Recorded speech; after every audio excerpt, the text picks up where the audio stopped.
بسم اللہ الرحمن الرحیم۔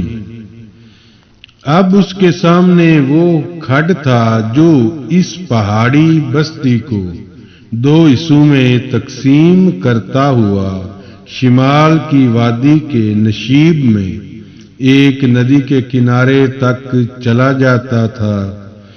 کھڈ زیادہ گہرا نہ تھا، بستی کے دونوں حصوں کے درمیان تھوڑے تھوڑے فاصلے پر آمد و رفت کے تنگ راستے موجود تھے، لیکن سواروں کو یا تو وادی کے نشیب سے اس کھڈ کے دونوں کناروں پر جدا جدا راستوں سے آنا پڑتا تھا یا کوئی نصف میل اوپر اس پہاڑی پر سے گزرنا پڑتا تھا جہاں سے یہ کھڈ شروع ہوتا تھا۔ اس کی نگاہیں کھڈ کے دوسرے کنارے پر ایک مکان پر مرکوز تھیں اور وہ ان دنوں کا تصور کر رہی تھی جب وہ اپنی ماں کی انگلی پکڑ کر وہاں جایا کرتی تھی۔ یہ محمد بن عبد الرحمن کا گھر تھا۔ اس کی بیوی آمنہ اس کی ماں کی سہیلی تھی اور بستی کے لوگ کہا کرتے تھے کہ اس کا باپ حامد بن زہرہ غرناطہ کا بہت بڑا عالم ہے۔ عاتیقہ کے باپ کو اس کے ساتھ بہت عقیدت تھی، تو حامد بن زہرہ کا گھر ان سے بہت قریب تھا۔ سعید حامد کا تیسرا بیٹا اس سے صرف 3 سال بڑا تھا اور اس کے کھیل کود کا زمانہ اس کی رفاقت میں گزرا تھا۔ سعید کے 2 بڑے بھائی جنگ کے ابتدائی ایام میں شہید ہو چکے تھے اور عاتیقہ کے والدین ان کے مجاہدانہ کارناموں اور بوڑھے باپ کے صبر و استقلال کی داستانیں بیان کیا کرتے تھے۔ حامد بن زہرہ کے گھر میں عاتیقہ کے لیے سب سے بڑی دلچسپی اور کشش اس کی بیٹی آمنہ تھی، جسے وہ خالہ کہا کرتی تھی۔ آمنہ اپنے گھر میں پڑوس کی لڑکیوں کو تعلیم دیا کرتی تھی اور 5 سال کی عمر میں عاتیقہ بھی اس کی شاگرد بن چکی تھی۔ محمد بن عبد الرحمن اس بستی کے ایک معزز خاندان سے تعلق رکھتا تھا۔ وہ نصیر سے چند سال چھوٹا تھا اور اگر کبھی اسے غرناطہ جانے کا موقع ملتا تو نصیر کے ہاں ضرور جاتا۔ پھر نصیر کی بدولت حامد بن زہرہ کے ساتھ اس کے تعلقات استوار ہوئے اور ایک دن اس نے یہ خبر سنی کہ اس کی خوبصورت استانی، جسے وہ خالہ کہا کرتی تھی، محمد عبد الرحمن کی رفیق حیات بننے والی ہے۔ جب وہ 6 برس کی تھی تو نصیر کو ایک سرحدی قلعہ کی کمان سونپی گئی اور اس نے عاتیقہ اور اس کی ماں کو اس بستی میں پہنچا دیا۔ شادی سے چند ماہ بعد محمد بن عبد الرحمن بھی اپنی بیوی کو گھر چھوڑ کر محاذ پر چلا گیا۔ اس کی رخصت کے 2 ماہ بعد منصور پیدا ہوا۔ حامد بن زہرہ نے اپنے وفادار نوکر جعفر اور اس کی بیوی زبیدہ کو آمنہ کے گھر بھیج دیا تھا۔ عاتیقہ غرناطہ کی اس طرح اس گاؤں میں بھی آمنہ سے تعلیم حاصل کیا کرتی تھی اور اس کی دیکھا دیکھی گاؤں کے دوسرے لوگوں نے بھی اپنی بچیوں کو آمنہ کے گھر بھیجنا شروع کر دیا تھا۔ چنانچہ اس کے مکان کی نچلی منزل کے ایک مدرسے میں تبدیل ہو چکی تھی۔ سعید غرناطہ سے کبھی حامد بن زہرہ اور کبھی کیسینو کر کے ساتھ اپنی بہن کے پاس آتا۔ اس کی چھوٹی سی دنیا مسرتوں سے لبریز ہو جاتی۔ وہ صبح ہوتے ہی آمنہ کے گھر پہنچ جاتی۔ اگر مکان کا پھاٹک بند ہوتا تو چچا جعفر کو آواز دیتی۔ جعفر مسکراتا ہوا دروازہ کھولتا اور وہ بھاگتی ہوئی اندر داخل ہوتی۔ سعید، سعید، پکارتی اور سعید کہیں چھپ جاتا۔ وہ آمینہ کے پاس جاتی، خالہ جان سعید کہاں ہے؟ آمینہ انجان بن کر ادھر ادھر دیکھتی۔ عاتکہ مکان کا ایک ایک کونا چھان مارتی اور پھر اچانک سارا گھر کہکو سے گونجنے لگتا۔ اسے بستی میں سعید کے قیام کے دن انتہائی خوشگوار محسوس ہوا کرتے تھے۔ جب مکتب سے چھٹی ملتی تو باقی سارا دن وہ اس کی رفاقت میں گزار دیتی۔ کبھی وہ اسے اپنے گھر لے جاتی اور وہاں سے وہ دوسرے بچوں کے ساتھ گاؤں سے باہر باغات، ندی یا بلند پہاڑوں کی طرف نکل جاتے۔ پھر ذرا بڑے ہو کر وہ گھوڑوں پر سواری کیا کرتے تھے۔ سعید 10 سال کی عمر میں ایک اچھا خاصا سوار بن چکا تھا اور وہ اسے خطرناک راستوں پر گھوڑا دوڑتے دیکھ کر اپنی ماں سے اصرار کیا کرتی تھی کہ میں بھی سواری کروں گی۔ امارہ کچھ عرصہ سے ٹالتی رہی، لیکن جب اس نے بہت ضد کی تو اسے اس شرط پر سواری کی اجازت مل گئی کہ نوکر گھوڑی کی باگ پکڑ کر اس کے ساتھ چلا کرے گا۔ ایک بار نصیر چند دن کی رخصت پر گھر آیا۔ اس نے اپنی بیٹی کا شوق دیکھ کر اسے ایک چھوٹی سی گھوڑی خرید کر دی۔ اور 3 دن بعد وہ اپنی بیوی سے کہہ رہا تھا کہ اب ہماری بیٹی کو کسی نوکر کی حفاظت کی ضرورت نہیں۔ چنانچہ اگلی صبح نصیر گھوڑے پر سوار ہو کر سیر کے لیے نکلا تو عاتکہ اس کے ساتھ تھی۔ اس کے بعد سعید جب بھی کبھی گاؤں میں آتا تو وہ اس کی رفاقت میں سواری کی مشق کیا کرتی تھی۔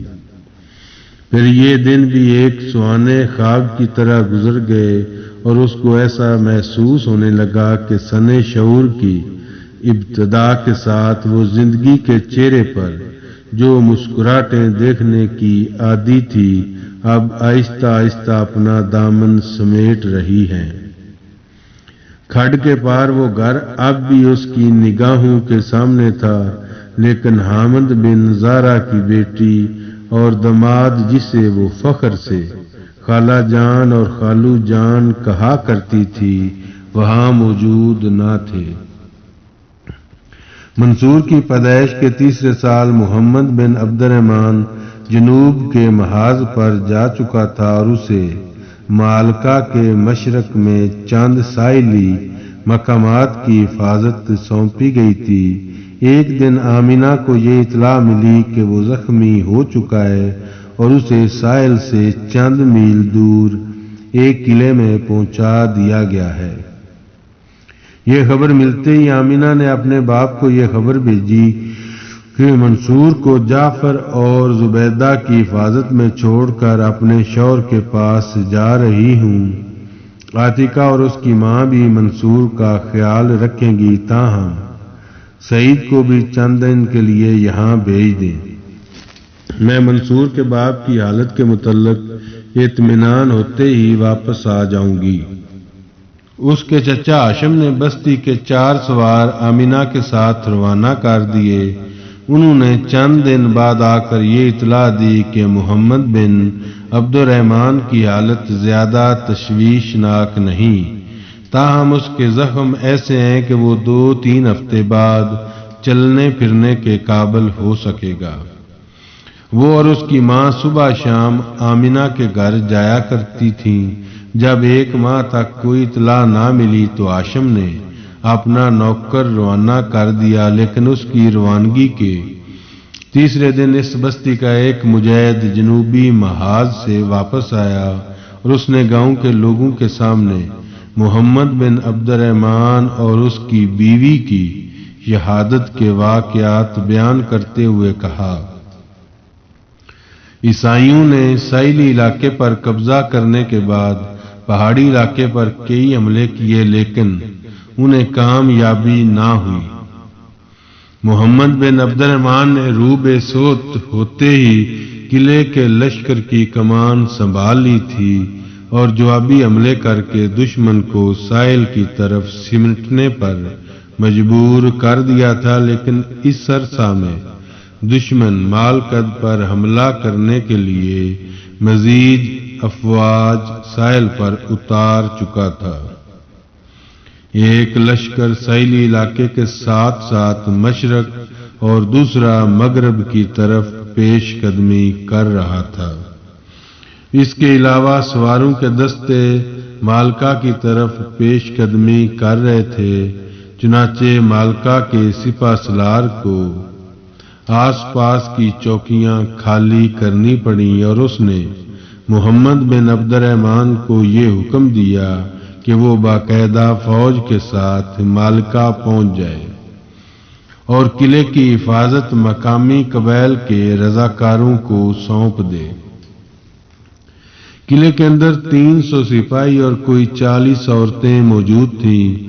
محمد بن عبد الرحمن نے غروب آفتاب کے بعد انہیں تیاری کا حکم دیا اور عشاء کی نماز کے بعد ہم لوگ مالکا کا رخ کر رہے تھے۔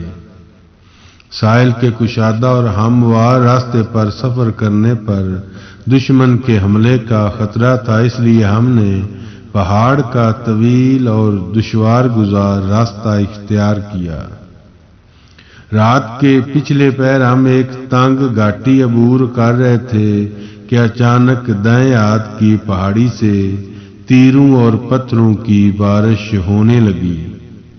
آن کی آن میں ہمارے کئی آدمی شہید ہو گئے اور کتنے ہی زخمی ہوئے۔ کئی سوار گھوڑوں سمیت سڑک کی دوسری طرف کھڈ میں جا گرے۔ محمد بن عبد الرحمن پوری قوت سے چلا رہا تھا کہ پیدل دستے پہاڑی پر قبضہ کر لیں اور سوار عورتوں اور بچوں کے ساتھ سفر جاری رکھیں، لیکن رات کی وحشتناک تاریکی میں عورتوں، بچوں اور زخمیوں کی چیخ و پکار کے باعث اس کی آواز بے اثر ثابت ہوئی۔ خوش قسمتی سے پیچھے آنے والے سپاہیوں نے جو تیروں اور پتھروں کی زد سے محفوظ تھے اپنی ذمہ داری محسوس کی اور وہ پہاڑی پر چڑھ گئے۔ رات کی تاریکی میں دشمن کو تلاش کرنا آسان نہ تھا، لیکن جب حملہ آوروں کو اپنے عقب میں اللہ اکبر کے نعرے سنائی دینے لگے تو وہ بھاگ نکلے۔ طریقے میں ہمیں زخمیوں اور شہیدوں کی صحیح تعداد معلوم نہ ہو سکی۔ خامد اپنی بیویوں کو، بچے اپنے والدین کو اور سپاہی اپنے سالاروں کو آوازیں دے رہے تھے، لیکن محمد بن عبد الرحمن کا کوئی پتہ نہیں تھا۔ ہمارا خیال تھا کہ عورتوں اور بچوں کی حفاظت کرنے والے سواروں کے ساتھ وہ آگے جا چکا ہے۔ نائب سالار نے ایک سوار کو حکم دیا کہ تم آگے جانے والوں کا پتہ لگاؤ، اگر سالار ان کے ساتھ ہو تو اسے مشورہ دو کہ ہمارے لیے ہر طریقے میں آگے بڑھنے کی بجائے پہاڑی پر رات گزارنا بہتر ہے۔ پھر اس نے اپنے چند آدمیوں کو حکم دیا کہ وہ آس پاس کی بستیوں کے لوگوں کو مدد کے لیے بلا لائیں۔ تھوڑی دیر بعد آگے جانے والے سوار عورتوں اور بچوں کے ساتھ واپس آگے۔ ان کی زبانی معلوم ہوا کہ 2 میل آگے نالے کا پل ٹوٹا ہوا تھا اور چند سوار بے خبری کی حالت میں نیچے گر گئے تھے۔ تاہم محمد بن عبد الرحمن اور اس کی بیوی کا کوئی پتہ نہیں تھا۔ وہ پھٹنے سے پہلے آس پاس کی بستیوں سے سینکڑوں آدمی وہاں پہنچ گئے۔ مشلوں کی روشنی میں شہیدوں کی لاشوں اور زخمیوں کو تلاش کیا گیا۔ چند آدمی مشلیں لے کر کھڈ میں اتر گئے اور چند نالے کی طرف بھاگے۔ کھڈ میں کوئی 40 لاشیں بکھری ہوئی تھی اور آمنہ کی لاش اس کے گھوڑے کے نیچے دبی ہوئی تھی۔ محمد بن عبد الرحمن وہاں نہیں تھا۔ نالے میں 11 لاشیں ملیں، وہاں 5 زخمی بھی پڑے تھے، لیکن محمد وہاں بھی نہیں تھا۔ پھر صبح ہوئی تو ایک سپاہی نے ایک ٹیلے کی چوٹی سے آواز دی، ادھر آؤ، محمد بن عبد الرحمن یہاں ہیں۔ ہم بھاگتے ہوئے وہاں پہنچے۔ محمد بن عبد الرحمن کی لاش ٹیلے کے دوسری طرف پڑی ہوئی تھی اور اس کے گرد 2 مسلمان اور 5 نصرانی سپاہیوں کی لاشیں بکھری ہوئی تھیں۔ ایک نصرانی عیسائی اس سے چند قدم دور دم توڑ رہا تھا۔ محمد بن عبد الرحمن کے جسم پر 15 زخم تھے اور تلوار ابھی تک اس کے ہاتھ میں تھی۔ نائب سالار نے اپنی قبا اتار کر اس کے اوپر ڈال دی اور پھر ہماری طرف متوجہ ہو کر کہا، میں آج خدا اور اس کے بندوں کے سامنے شرمسار ہوں۔ مجھے یہ سوچنا بھی نہیں چاہیے تھا کہ محمد بن عبد الرحمن کسی خطرے سے بھاگ سکتا ہے۔ میں ابھی تک یہی سمجھ رہا تھا کہ حملہ آور ہمارے پیچھے آنے والے ساتھیوں کے نعرے سن کر بھاگ گئے تھے۔ ایسے لوگوں کی رفاقت میں جینا اور مرنا ایک سعادت ہے۔ اس کی بیوی کی لاش یہاں پہنچا دو۔ نائب سالار کو معلوم تھا کہ ہم ایک ہی بستی میں رہنے والے ہیں، چنانچہ اس نے مجھے حکم دیا کہ تم فوراً روانہ ہو جاؤ، اپنے سالار کی تلوار ان کے گھر پہنچا دو۔ حامد بن زارا اور سعید آمنہ اور اس کے شوہر کی شہادت کی خبر ملتے ہی پہنچ گئے۔ حامد چند دن وہاں رہ کر واپس چلا گیا۔ وہ منصور کو بھی اپنے ساتھ لے جانا چاہتا تھا، لیکن عاتیقہ کی ماں نے اس کی پرورش اپنے ذمہ لے لی۔ محمد بن عبد الرحمن کے کھیتوں اور باغات کی نگرانی اور گھر کی حفاظت جعفر کے سپرد تھی۔ اس کی بیوی زبیدہ کبھی منصور کا جی بہلانے کے لیے عمارہ کے گھر چلی جاتی تھی اور کبھی اسے اپنے ساتھ لے آتی تھی۔ عمارہ اسے مستقل طور پر اپنے پاس رکھنا چاہتی تھی اور اس نے جعفر کو بھی اپنے نوکروں کے ساتھ رہنے کی دعوت دی تھی، لیکن انہوں نے کہا ہم اپنے آقا کا گھر غیر آباد نہیں ہونے دیں گے۔ یہی حالت سعید کی تھی۔ وہ عاتیقہ اور اس کی ماں کے اصرار کے باوجود چند دن سے زیادہ ان کے گھر نہ ٹھہر سکا، تاہم وہ اپنے بھانجے کو دیکھنے کے لیے دن میں 1-2 بار ان کے گھر ضرور آتا۔ جب وہ واپس جانے لگتا تو منصور اس کے ساتھ جانے کے لیے ضد کرتا۔ عاتیقہ کہتی، ننھے بھائی میرے پاس نہیں رہو گے؟ نہیں، میں ماموں کے ساتھ جاؤں گا۔ تمہیں کہانیاں کون سنائے گا؟ ماموں جان سنائیں گے۔ سعید اسے کندھے پر بٹھا کر چل پڑتا، لیکن اپنے گھر پہنچتے ہی اسے عاتیقہ کی یاد ستانے لگتی اور وہ تھوڑی دیر بعد اسے واپس لے آتا تو عاتیقہ سنبھالو اسے۔